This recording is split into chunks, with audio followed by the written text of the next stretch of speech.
that we're all the same deep inside, and we all want the same,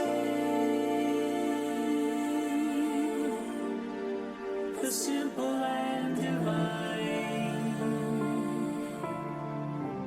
peaceful dreams in the night. A little bit of love when we cry, free to believe as we might.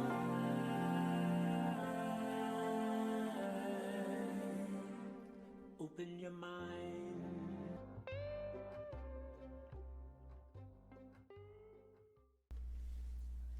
Hello, Carolyn Zimmerman here, coming to you from beautiful Buffalo, New York. You are listening to the Peace Warrior Podcast. This podcast is for individual seekers, free thinkers, and those that are looking for more peace in their life. It is the goal of the Peace Warrior to be a gentle guide on your walk toward peace, offering a safe space to come, listen, and perhaps find inspiration for the journey. Invited guests will share their experiences to help shed light on the many ways we can bring peace into our lives. We will also be identifying and exploring the many disruptors to peace and talk about effective ways to walk toward peace. I'm absolutely delighted that you have chosen to tune in today. It is, after all, a choice how you spend your time. So thank you for tuning in. Weekly podcasts chronicle the walks of fellow warriors on their journey toward peace and shared insights. Through shared insights, there we go, you may find valuable ways of discovering your path toward peace. I'm thrilled to share the music of my high school classmate, Gary Newberian, professionally known as Arthur Bod. And Arthur, Bod, I cannot wait to hook up with you in Nashville on my motorcycle trip I'm planning this summer. So watch out, I'm coming your way soon. Just remember, that's an important song. It's a beautiful song. So I do hope that you take the time to find him on SoundCloud and listen to the song in its entirety. Today's podcast is an especially great time for me. I have the grand honor of having a return guest, my dear friend Miss Emily. She drove the struggle bus here today, and I'm so thrilled that I now know who was driving when I was on the struggle bus. We had a great conversation the last time she was with me, and for those who heard that, I hope there was some value to it. I'm sure there was, because there was for me, certainly was. And what I'd like to ask Miss Emily today, because I can remember when I was riding that struggle bus and felt like I was being pulled under the current so often. I realized in retrospect that I had very low self-esteem and literally no self-love.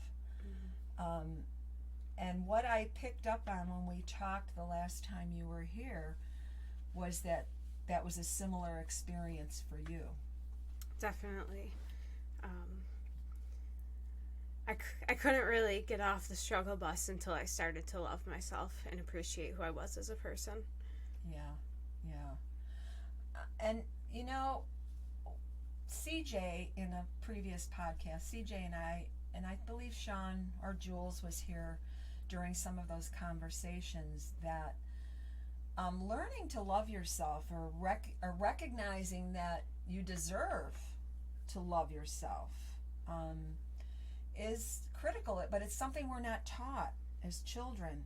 Mm-hmm. But I can see the love that you are instilling in your son.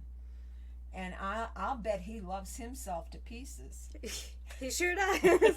I work really hard to try and boost up his confidence and self-esteem, because I'm trying to prevent all of the horrible feelings that I felt growing up, as much as I can. Right.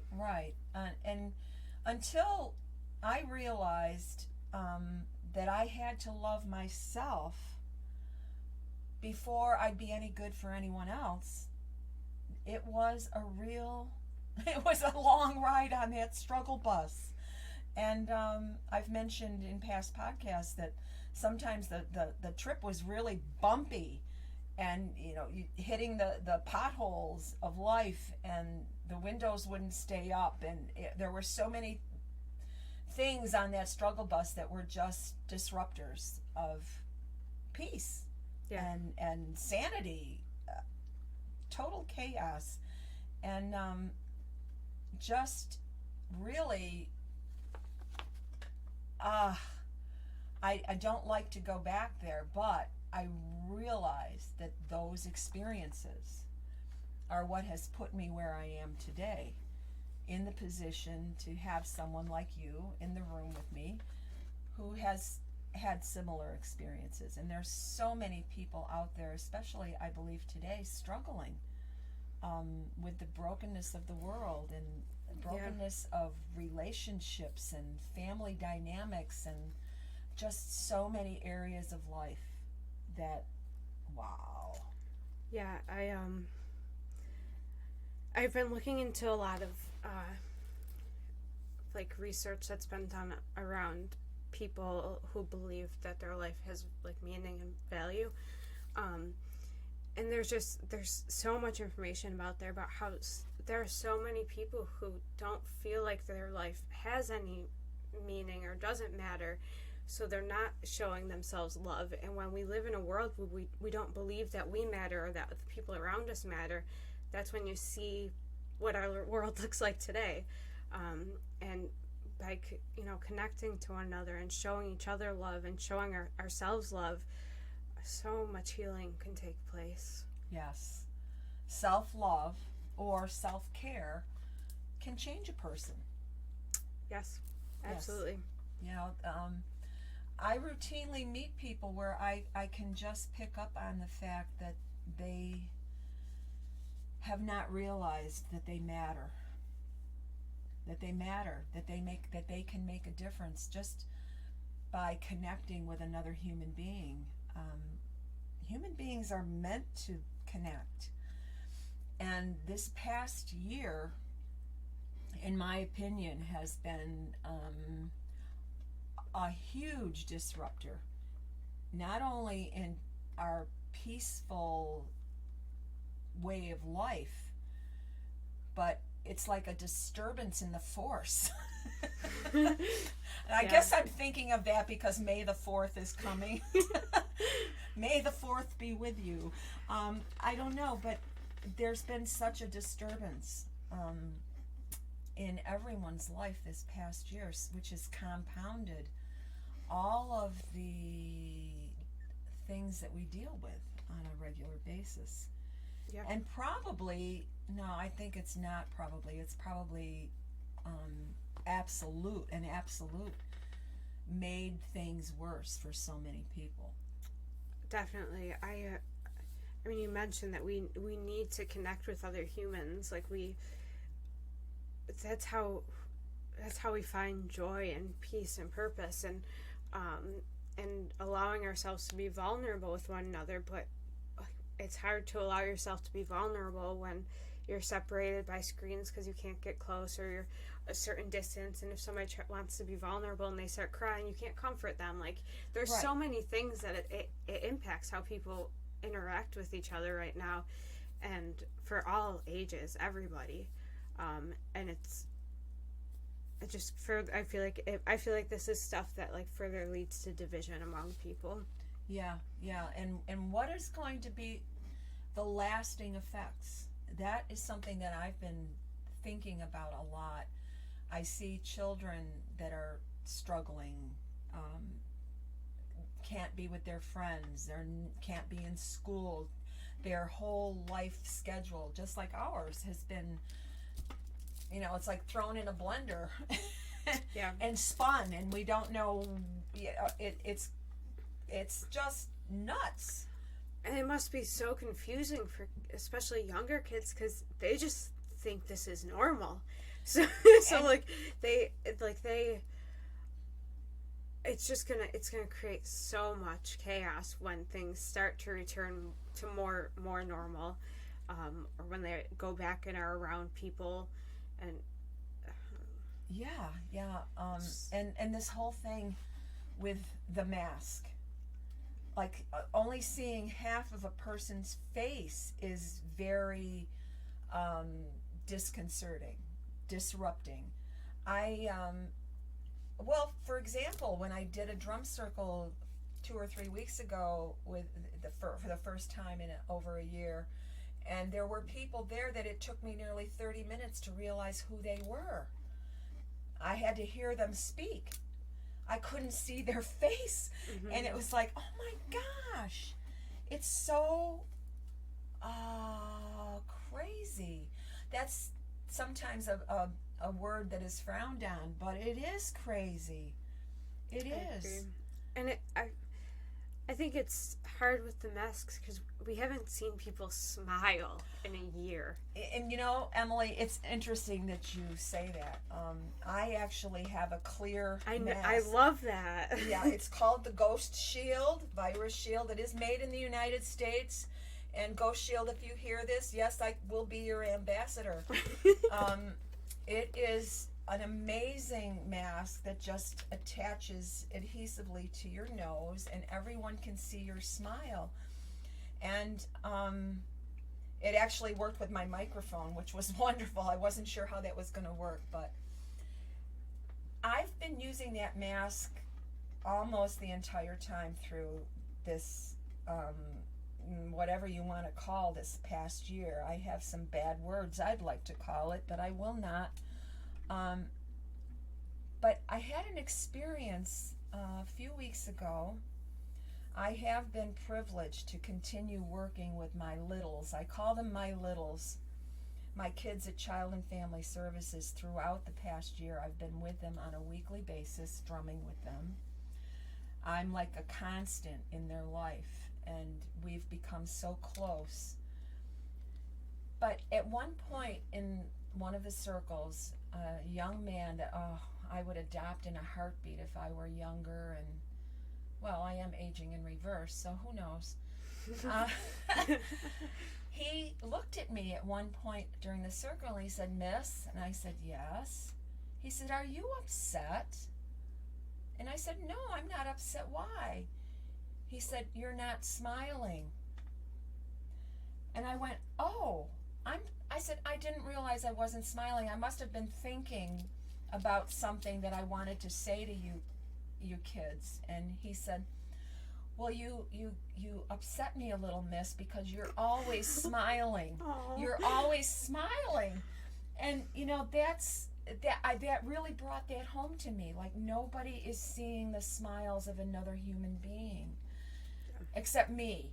When I'm running around with my Ghost Shield on and people say, "Hi, how are you today?" I go, "Best day of my life so far." And because that's how I feel. I try to be a flaming ray of sunshine no matter where I go. Just be outrageous and try to get people to smile, because I know that even though you can't see it, I know the endorphins a smile releases. Yep. When you're in a difficult situation. Yeah. Yeah. Smiling and laughing is so important. Definitely is. We were talking about self-love. I was wondering if you'd want to share any of how you found your journey of self-love. What did that look like? Well, I for a long time, Emily, didn't feel like I was worthy. In fact, I'm sure you experienced the same thing, being told. Yeah. Oh, no one's going to love you. No one else will love you the way I do. And I go, this is love? Being beaten or being told constantly that you weren't worthy of, just so many negative, such negative reinforcement of things that told me I wasn't worthy. Yeah. But I was fortunate enough to become a very good friend with a wonderful woman. I've mentioned her probably in one of my first podcasts, my mentor, Jill. And she was like my conscience, my uplifter, and she put me on the path that I'm on, even though I was kicking and screaming and resisting the whole way. I'm sure she's looking down now going, I knew it. I told you, Carolyn. But finding my worth, I've mentioned it in another podcast, the one thing that really, really helped me, and ladies, if you're out there and you are struggling like Emily and I have, her driving the bus and me as a passenger,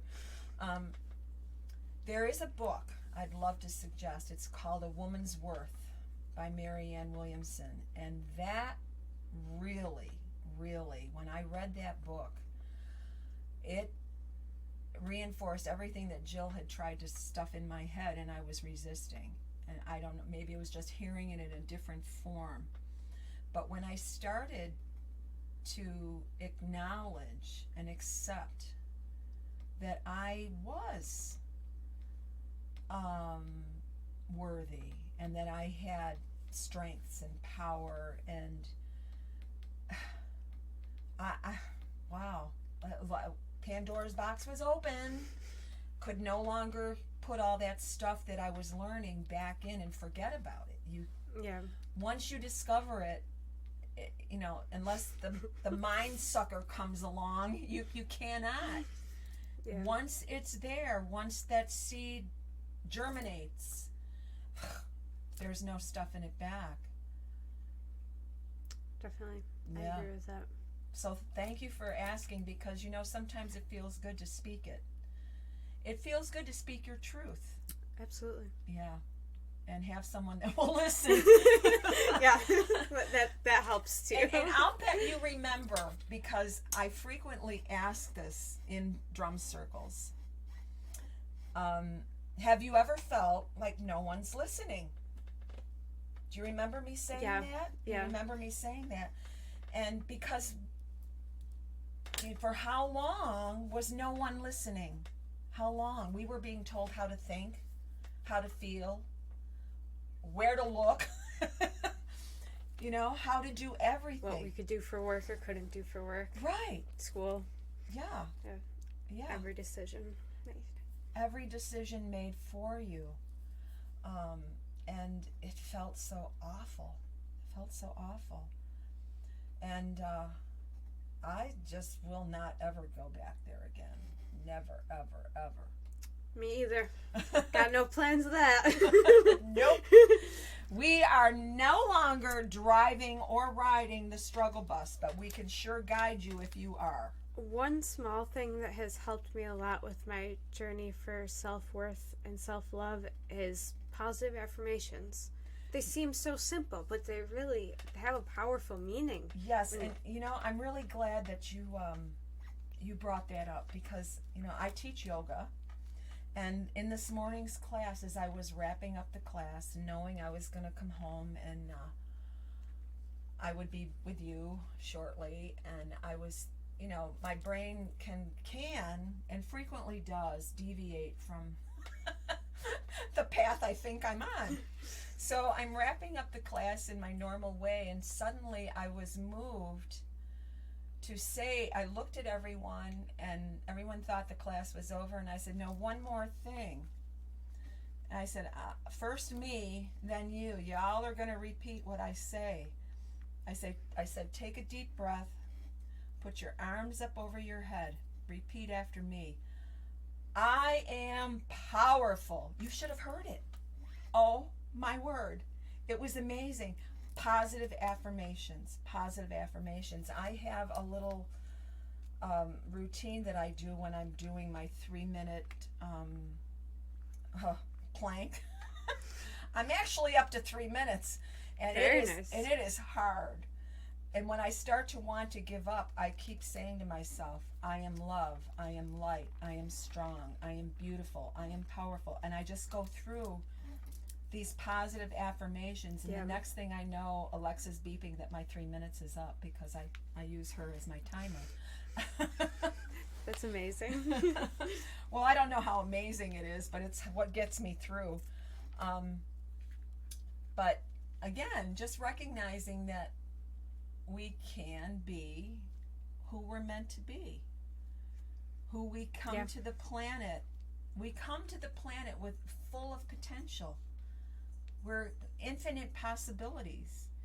And for whatever reason, we're not taught to acknowledge that. It's very sad. It is. It's very sad. And I'm so proud of you for leading your little Jacob on his journey. Yeah, I really am. He's going to be an amazing force. You watch. I declare. Thank you. You're welcome. And another thing that I'm sure you did during the trying times, the trying ride on the drive on the struggle bus, was worrying. Definitely did a lot of worrying. And how effective was that? I didn't really get anything done. It was really effective at wasting time. Yes. Yeah. It solves nothing. Nothing. Solves nothing. And most of the time the worrying is about what might happen or what has happened. Both of which we can't do. No control. We can't do a damn thing about either one of them. All we really have is now. Absolutely. That's all we have is now. And I have this little thing where I'll say, I will not carry the stuff from the past because that lives in the land of wasness. Wasness. And I won't bring it into the isness of what is now. Yeah. I live in now. I live in the now, in the nowness.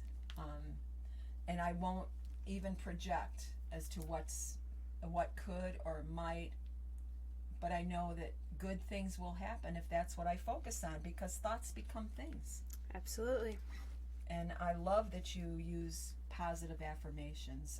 I stopped yesterday to visit a gal pal. Oh, we can get into trouble, her and I. Oh my goodness. I was out for a ride on my bike, and she was home, so I thought I'd stop by, and I went in to use her facility because I'd been riding a while. And she had positive affirmations posted on her mirror and all around the house. I said, oh my God, I do that. I write them down, but they go in a notebook. And then she says, no, I need to see them. I have them all around my apartment. Yeah, and it's such a good thing to do. Little reminders that keep you on track. Yeah. It's easy. It's so easy to get taken off track and lose focus. Absolutely. Especially if you have anyone in your life. Very often it's family members that kind of try to derail your sunny self. Mm-hmm. Right? Yep. Yeah, it can happen. And I'm just like, no. I'm very resistant to let anyone. I prefer to stay in my hula hoop. I can only affect the things that are in my hula hoop, which is me, and I don't need outside influence to go into my thoughts and my feelings and all of that, because then it's a mess. Oh, I love the hula hoop idea. So can you actually make that hula hoop? I do. I make it. Do you rock your hula hoop? I do. I dance around with it. Oh, that's awesome. That's awesome. I'm gonna have to go find my. I have one. It's somewhere, but I'd probably crash into something. You see, I have tight living quarters here. If I got rid of a lot of my stuff, it would maybe be easier. You can go on the deck. Well, summer's coming and I'll be outside. I might be able to get my hula hoop out and have some fun with that. Oh my gosh, Miss Emily, can you believe the time is flying by again? It goes by too fast. It does. It does. And since I do always, in the back of my mind, have respect for not only my guest time, but my listeners' time, we're going to have to begin to wrap this up a little bit. But one thing I'd like to say is how grateful I am for the time you've given me again today. This is amazing. I am forever grateful and blessed that our paths crossed. Even though it wasn't the best of situations and I had to, I feel like I kind of dragged you to the drum kicking and screaming. No, you were very gentle. You would just put one in front of me and tell me to use it if I wanted to, and I never did. It took so many tries. But when you finally did, it was being gentle about it is what ultimately led to me doing it, because you weren't trying to force me into something. Well, of course not. I've been forced into too many things in my life. I won't force anybody to do anything. I'm the peace warrior. It took me all these years to realize what my purpose actually was.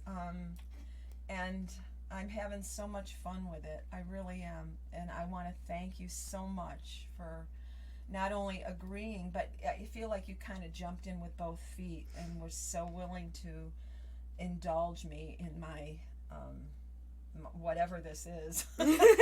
Whatever this is. Well, I appreciate you having me here. Thank you very much. Oh, you're welcome. Again, mutual. And I'm pretty sure most people in your life knew you were a peace warrior before you did. Really?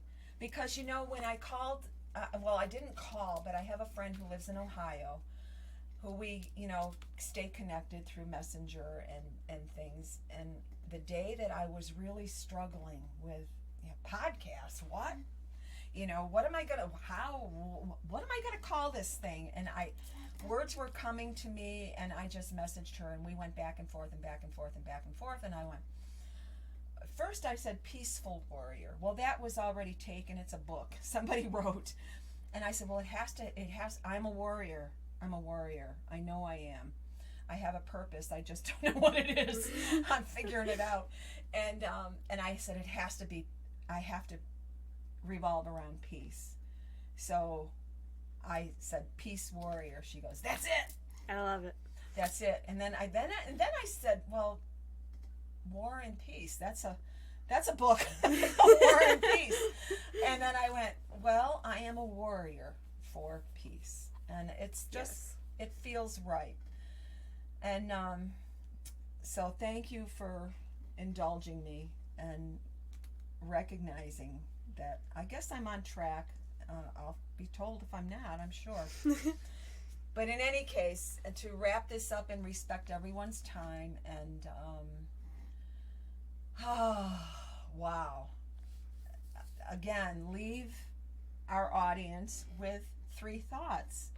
Now, Emily, you saw me open my book, and because you reminded me that you said, do you have your 3 thoughts? And so I opened my book and I started going through and I went, oh, okay, well, here we go. So I hope everybody paid attention. If not, you better go back and listen again. Because as Emily was talking, so many things that came out of her mouth are in my 3 thoughts once again that I chose. And it's like, wow, what is happening here? Okay, so number 1, I will never again concern myself with fitting in. Because, baby, I am custom made. I love that. I'm going to have t-shirts made. In fact, I have a friend that suggested that I have t-shirts made that say that. So my daughter actually makes t-shirts. Sarah, if you're listening, get ready. Mom's got an order. Okay, number 2, Emily, you're going to come out of that chair.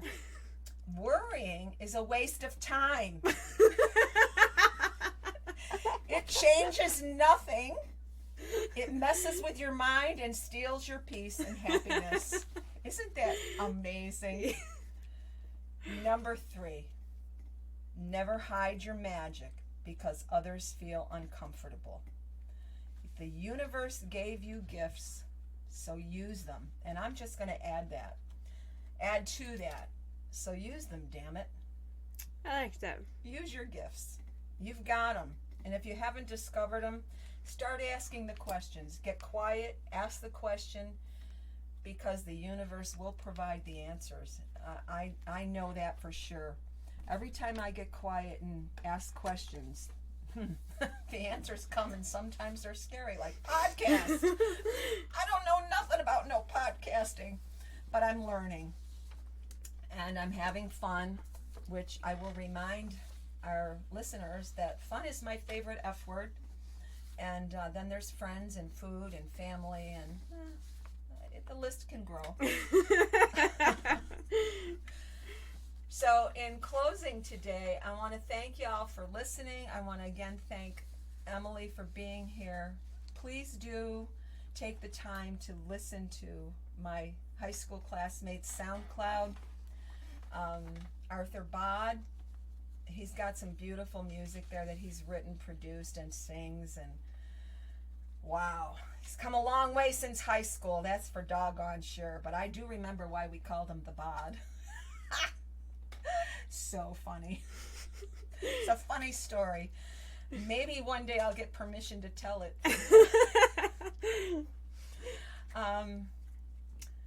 Until the next time, folks, I want to thank you for listening. God bless you, your families, and loved ones, our troops, first responders in these United States. Keep calm and saunter on. This podcast is produced by yours truly and can be found on podbean.com, Apple, and YouTube. I'm trying to figure out how to get it onto Facebook, but it is not cooperating. I don't know why, so it probably isn't important. That's what I'm thinking. That's what I'm going to run with. So I want to thank you all for listening. Miss Emily, thank you for being here with me today, Carolyn. and being the most awesome, beautiful light that you are. Have a great day, folks. Have the best day of your life. Oh, yeah. Make it the best day of your life so far. Read some positive affirmations. Yes, absolutely. Write them down and read them.